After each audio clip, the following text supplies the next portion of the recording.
बेहतर नज़र और पकड़ रख सकता है। सेकंड हाफ में यही मुद्दा है।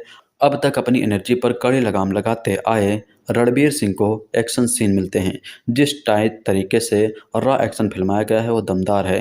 क्लाइमैक्स के बाद आपको उठना नहीं है, क्योंकि वहीं पर आपको हमजा का रियल नाम बताया जाएगा। अभी हमजा के मिशन पर एक पड़ाव पूरा हुआ है।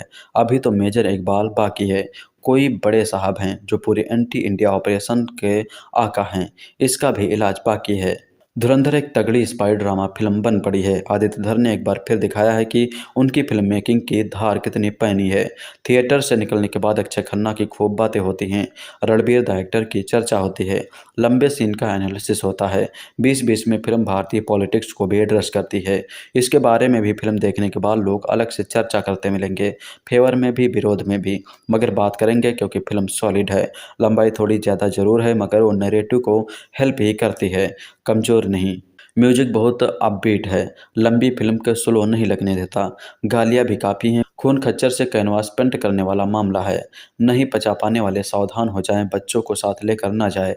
ए रेटिंग वाली फिल्म है। कुल मिलाकर बात इतनी है, करवा लीजिए धुरंधर का टिकट, मज़ा आएगा। ये नया हिंदुस्तान है, घर में घुसेगा भी और मारेगा भी। बस इतनी सी कहानी है इस फिल्म की, लेकिन आपको प्रोया बड़े ही करीने से गया है। निर्देशन, कलाकारों और कहानी पर की गई है मेहनत जब आप सिनेमाघरों में देखते हैं तो आप सीट से चिपके रहते हैं। फिल्म किस बारे में है, आइए बताते हैं। फिल्म शुरू होती है कंधार हाईजैक की घटना से। आतंकवादियों की इस हरकत पर भारत के आईबी चीफ अजय सन्याल यानी आर माधवन तगड़ा जवाब देना चाहते थे, पर सरकार ने उनके प्लान को नज़रअंदाज कर दिया। इसके कुछ साल बाद आतंकवादी संसद हमले को अंजाम देते हैं। तब जाकर सरकार अजय सन्याल के प्लान धुरंधर पर काम करने के लिए सहमत होती है। प्लान के तहत हमजा यानी रणबीर सिंह को अफगानिस्तान के रास्ते पाकिस्तान भेजा जाता है। यहाँ जाकर उसका पहला काम लयारी के माफिया रहमान डकैत यानी अक्षय खन्ना के गैंग में शामिल होना है। रहमान के बेटे को बचाने की कोशिश करके वो उसकी गैंग का हिस्सा बन जाता है। इसी बीच हमजा वहाँ की हुकूमत के खास जमील यमाली यानी राकेश बेदी के बेटी एलिना यानी सारा अर्जुन को अपने फायदे के लिए प्यार में फंसा लेता है। आगे काम के सिलसिले में रहमान के साथ हमजा की मुलाकात आईएसआई चीफ मेजर इकबाल यानी अर्जुन रामपाल से होती है। इकबाल हमजा की आंखों के सामने ही 26/11 मुंबई हमले को अंजाम देता है। दूसरी तरफ सियासत के लालच में जमील यमाली एसपी चौधरी असलम ने संजय दत्त को रहमान डकैत को मारने का ऑफर देता है। अब क्या हमजा रहमान को बचा पाएगा? क्या रहमान और पाकिस्तान की हुकूमत को हमजा की सच्चाई पता चल पाएगी? हमजान और एलिना की प्रेम कहानी का क्या अंजाम होगा? यही आपको इस फिल्म में दिखाया गया है। फिल्म की कास्टिंग इतनी शानदार है कि आप इसे देखते हुए कई बार चौंकेंगे। शुरुआत आर माधवन से होती है। उनके सीन थोड़े कम हैं, लेकिन जितने हैं उतने उनके जैसे कलाकार के लिए काफ़ी हैं। उनके एक्सप्रेशन सब कह जाते हैं। रणवीर सिंह वैसे जितने ही मजाकिया क्यों न हो, पर फिल्म में उन्होंने जो किया है आप उनके फ़ैन हो जाएंगे। और बोले कम हैं पर उनका काम आप पर ज़्यादा असर करेगा। फिल्म के हर सीन की ज़रूरत के हिसाब से वो खुद को बड़े ही अच्छे ढंग से ढालते हैं। अक्षय खन्ना का फिल्म में बड़ा रोल है। छावा में वो पल भर के लिए दिखते थे। यहाँ वो बार बार और काफ़ी वक्त तक दिखेंगे। अभिनय तो उनका हमेशा से ही तगड़ा रहा है, पर इस फिल्म में वो हैंडसम भी दिखे हैं। कई बार 90s के दशक के अक्षय खन्ना की याद भी आ जाती है। सारा अर्जुन को फिल्म में 19 साल का ही दिखाया गया है। उन्होंने अपने किरदार के साथ न्याय किया है। उनकी मासूमियत और खूबसूरती पर्दे पर दिखती है। संजय दत्त का रोल बाकियों के मुकाबले छोटा है पर असरदार है। उनकी एंट्री मज़ेदार है और डायलॉग्स भी। अर्जुन रामपाल को ट्रेलर में देखकर खौफ लगा था, फिल्म में देखकर भी लगेगा। उनका काम ठीक ठाक और रोल उम्मीद से थोड़ा कम है। राकेश बेदी फिल्म की आन बान और शान है। उन्होंने गिरगिट जैसा मुश्किल किरदार बड़े ही प्यार से निभाया है। वो ही आपको पूरी फिल्म में हंसाते हैं।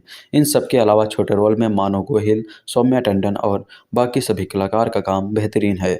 निर्देशक और लेखक आदित्य धर इससे पहले विकी कौशल अभिनीत उरी का निर्देशन कर चुके हैं। उस फिल्म की तरह इस फिल्म में भी उन्होंने दर्शकों की नब्ज नहीं छोड़ी। आदित्य ने छोटी छोटी बारीकियों पर बाखूबी ध्यान दिया है। पाकिस्तान का माहौल अच्छे से बनाया है। कई सीन खौफनाक हैं और वो आपको अंदर तक महसूस होते हैं। किस्मत की सबसे खूबसूरत बात पता क्या है? ये वक्त आने पर बदलती है।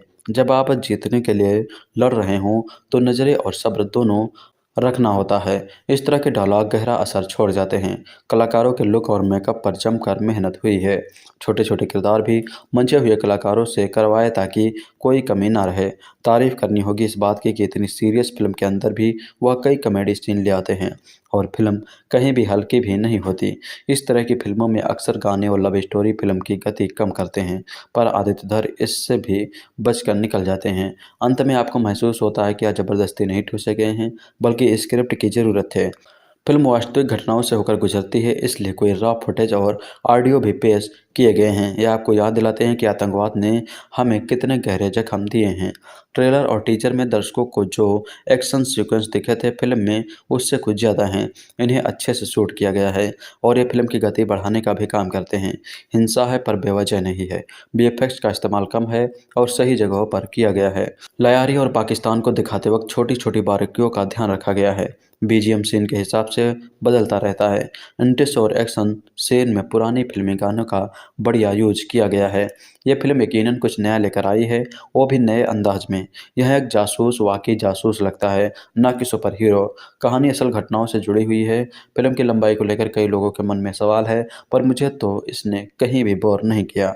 पहला हाफ 2 घंटे का है क्योंकि इससे पूरी कहानी बिल्डअप की गई है। दूसरा पार्ट 1.5 घंटे का है जिसमें कई सवालों के जवाब दिए गए हैं। कुल मिलाकर ये नए इंडिया का नया सिनेमा है, ज़रूर देखना चाहिए। हाँ, इस बात का ध्यान जरूर रखें कि ये ए रेटिंग वाली फिल्म है और इसमें गालियाँ और खून खराबा है, तो परिवार या बच्चों के साथ कतई न जाएं। पाकिस्तान भारत के खिलाफ नींद में भी सोचे तो उसके ख्वाब में हम पहले नजर आने चाहिए। फिल्म की शुरुआत इस डायलॉग से होती है कि अंत नया भारत है, घर में घुसकर मारेगा। इससे साफ हो जाता है कि फिल्म धुरंधर क्या कहना चाहती है, क्या करना चाहती है। और कई सारी कंट्रोवर्सी झेलने के बाद आखिरकार धुरंधर थिएटर में रिलीज हो गई। रणवीर सिंह के लिए एक जरूरी फिल्म है। रॉकी और रानी की प्रेम कहानी के बाद उनको फुल प्लेज एक्टिंग वाली फिल्म है, जिसका भार उनके साथ फिल्म के बाकी टैलेंटेड एक्टर्स के कंधों पर भी है। फिल्म की कहानी है ऑपरेशन धुरंधर की। भारत में प्लेन हाईजैक, साल 2001 में सांसद पर गोलाबारी जैसे कई आतंकी हमले होते हैं। भारत अपना एजेंट पाकिस्तानी अंडरवर्ल्ड, उनका माफिया और गैंग्स को ख़त्म करने के लिए भेजता है।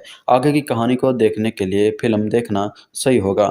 इस फिल्म को इंटेलिजेंस फिल्म कहना गलत नहीं होगा, क्योंकि इसमें कई सारे ट्रैक एक साथ चलते हैं जो एक दूसरे से जुड़ते हैं।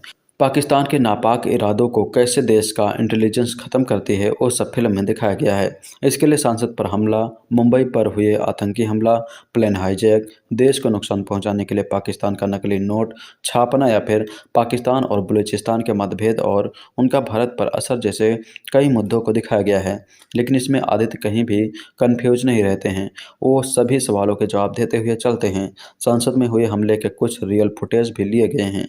कई एक्शन और खून खराबे वाले दृश्य विचलित करते हैं। दिल कमज़ोर है तो आंखें बंद कर लीजिए, लेकिन सच देखिए। फिल्म कई चैप्टर्स में बांटी गई है जो फिल्म के कैरेक्टर्स का इंट्रोडक्शन पुराने गाने पर देते हैं। यह तरीका अनोखा और हीरोइक तरीका है। इस फिल्म में एक्शन, इमोशन, देशभक्ति, डायलॉगबाजी हर वो चीप है जो सिनेमा को सिनेमा बनाती है। साल 2008 में मुंबई में हुए आतंकी हमले के दौरान हैंडलर और आतंकवादियों के बीच की बातचीत कचोटती है। जियो स्टूडियो और ज्योति देशपांडे की भी तारीफ करनी होगी कि वो ऐसी फिल्म बनाई जो 2 पार्ट में बनाई, अपने विजन से समझौता नहीं किया। रणवीर सिंह वाकई घातक लगे, न केवल अपने लुक्स में बल्कि एक्टिंग में भी। उनसे अच्छी एक्टिंग की उम्मीद करना लाजमी है, लेकिन लंबे बालों में लैस के साथ सुपरहिट लग रहे रणवीर की किलिंग मशीन की तरह तेज तर्रार लगे हैं। रहमान बलोच के रोल में अक्षय खन्ना जान डाल देते हैं। कम बोलकर वो अपने एक्सप्रेशन से सब कुछ कह जाते हैं। रणबीर के कैरेक्टर हमजा की लव इंटरेस्ट यालिना के रोल में सारा अर्जुन गजब की खूबसूरत लगी हैं। उनमें एक्ट्रेस वाली सारी क्वालिटी दिखाई देती हैं। आईएसआई के मेजर इकबाल के रोल में अर्जुन रामपाल बेरहम लगे हैं। एसपी चौधरी असलम के रोल में संजय दत्त अपने स्वैग में दिखते हैं। राकेश बेदी, सौम्या टंडन, हर एक एक्टर ने अपने हिस्से का काम बाखूबी किया है। आर माधवन पहले फ्रेम से चौंकाते हैं। उनका रोल फिल्म की न्यू है। अपने लुक में वो कंफर्टेबल नजर आते हैं। आदित्य धर फिल्म के निर्माता के साथ निर्देशक और लेखक की जिम्मेदारी बहुत ही कमाल संभाली है। वो केवल एक इंटेलिजेंस निर्देशक ही नहीं, बुद्धिमान राइटर भी हैं। इस फिल्म को लिखना यकीनन उनके लिए चैलेंजिंग रहा होगा, क्योंकि इसमें बहुत सी चीज़ें साथ चलती हैं। फिल्म में उन्होंने हर कैरेक्टर को जगह दी है। आप उन्हें भूल न जाए, इसलिए हर किसी के नाम स्क्रीन पर आते हैं। धुरंधर का पार्ट 2 अगले साल आएगा। वो भी अंत में बता दिया गया है, कभी कभी धैर्य का टूटना देश के लिए अच्छा हो सकता है। किस्मत की सबसे खूबसूरत आदत पता क्या है? वो वक्त आने पर बदलती है। हमारा भी वक्त आएगा। जैसे डायलॉग दमदार हैं। सासत सचदेव का म्यूजिक और इरशाद कामिल के लिरिक्स एक परफेक्ट कॉम्बिनेशन है। रणबीर की एंट्री वाली कव्वाली करवा फिल्म का मोड सेट कर देता है। दिलजीत दोसांझ का गाया गाया गाना पूरी फिल्म को स्टाइलिश बनाता है, जिस पर कई अहम सीन शूट हुए हैं। बैकग्राउंड स्कोर दमदार है, बीच बीच में आती गज़लें और पुराने गाने रंभा हो पर रणबीर